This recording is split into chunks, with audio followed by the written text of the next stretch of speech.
I'm 86 years old, and the day they laughed at my son was the day I realized I had made a terrible mistake. Not in business, not in money, in how I raised him. I taught him to be humble. The world taught him to be weak, and weakness gets punished.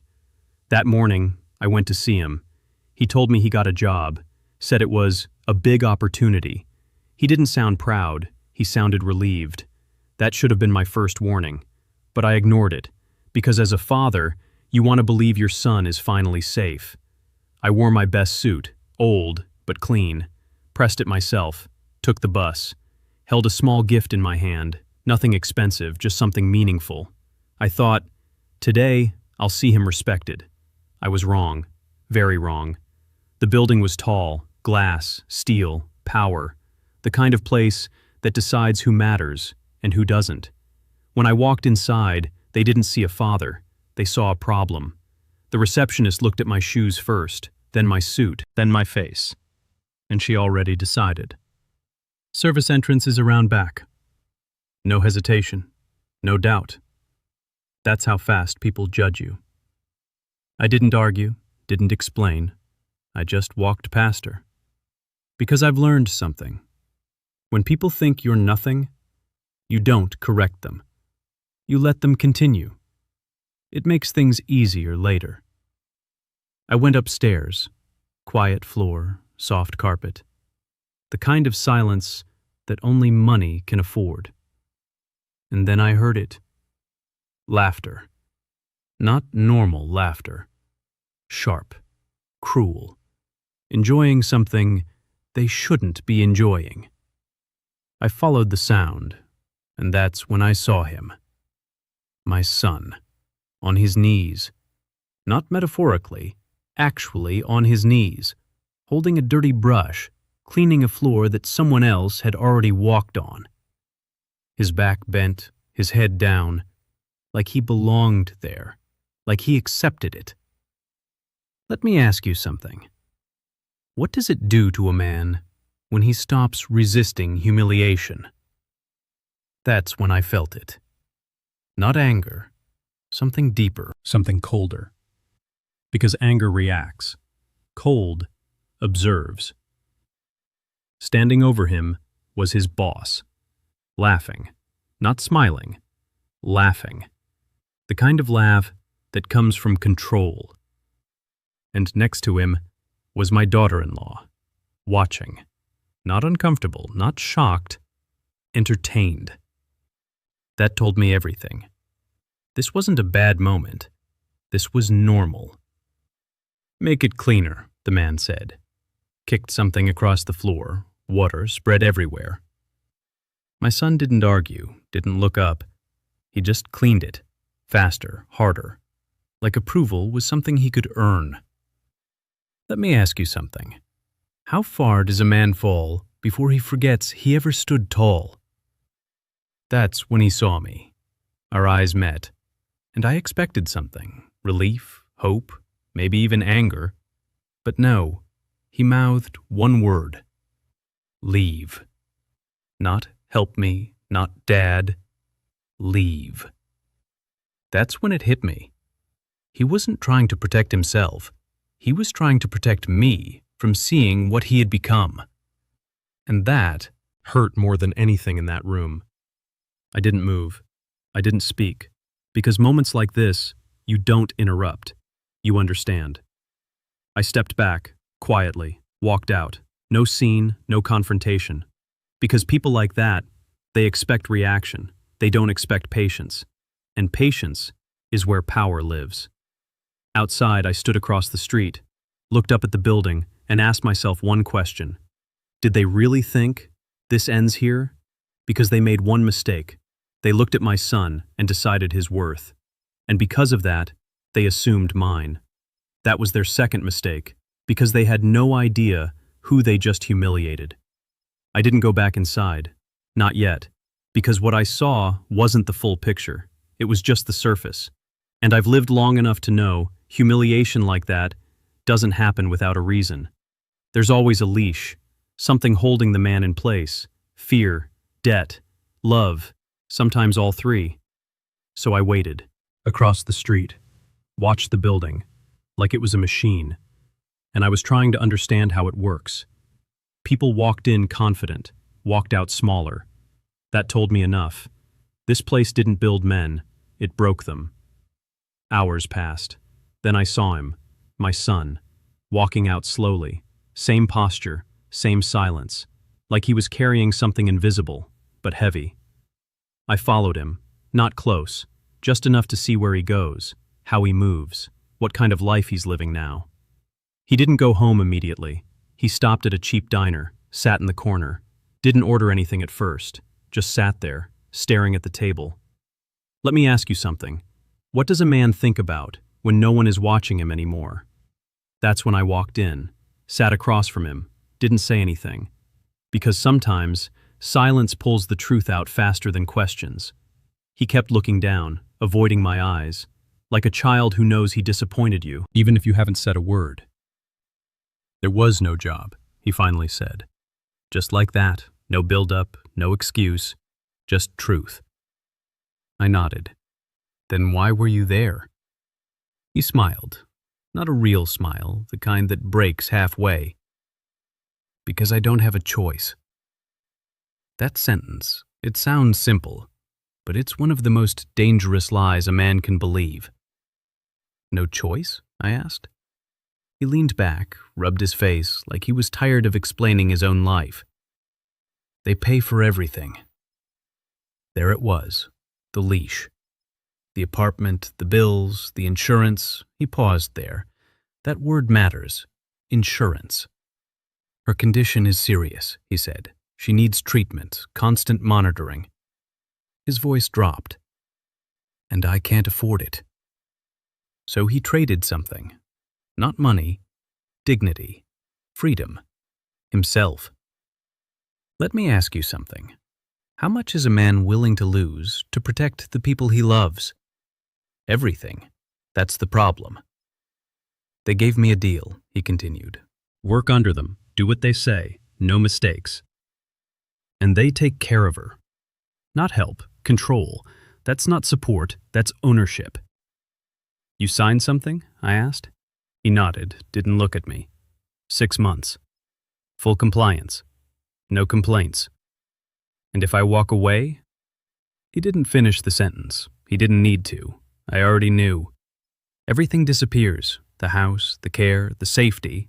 And suddenly, he's not just risking himself. He's risking someone else. That's how they trap you. Not through force.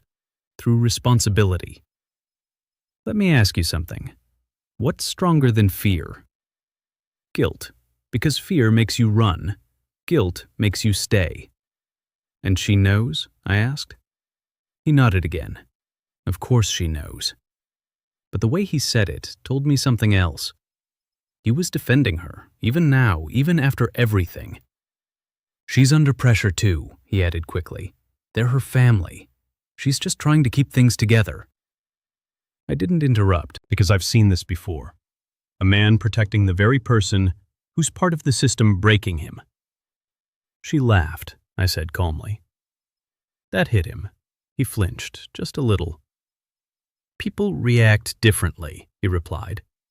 Too fast, too defensive. That's when I knew. He doesn't just work for them, he believes in them. Or at least, he needs to. Because if he doesn't, everything falls apart.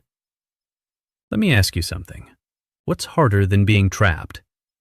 Realizing you chose the trap. His phone buzzed. He froze. Didn't even look at the screen at first, like he already knew who it was. Answer it, I said.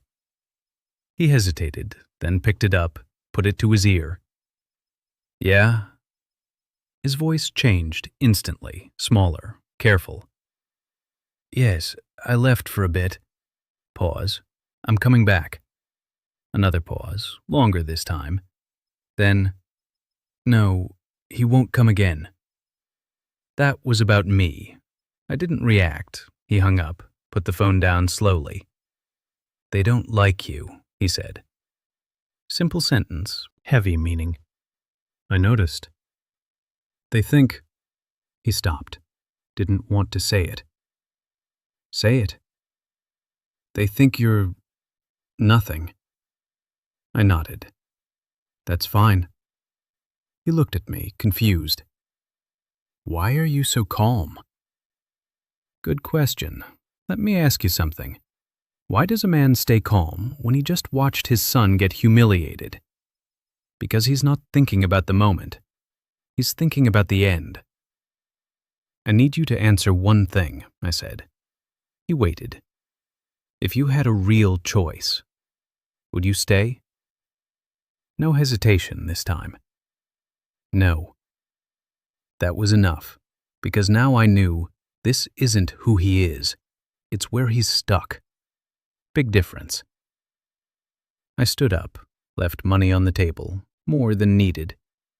He noticed, looked at it, looked at me. Where did you get that? I didn't answer, not yet, because timing matters. Truth, delivered too early, gets rejected. Go back, I told him. He frowned. What? Go back. Do your job. Say nothing. Act normal. Now he was confused, almost angry. You saw what they did. I did. And you want me to go back? Yes. Why? I looked at him, straight, calm. Because this is the part that changes everything. Because tonight, I said quietly, they stop laughing. He didn't understand yet. That's fine, he doesn't need to, not now. Because some lessons you don't explain, you show. And tonight, I was going to show him something he would never forget. He went back. That was important because a plan only works when the other side feels safe. And nothing makes people careless faster than thinking they've already won. I didn't follow him this time. I didn't need to. I already knew how this ends. Let me ask you something. What's more dangerous than power? Power that's hidden.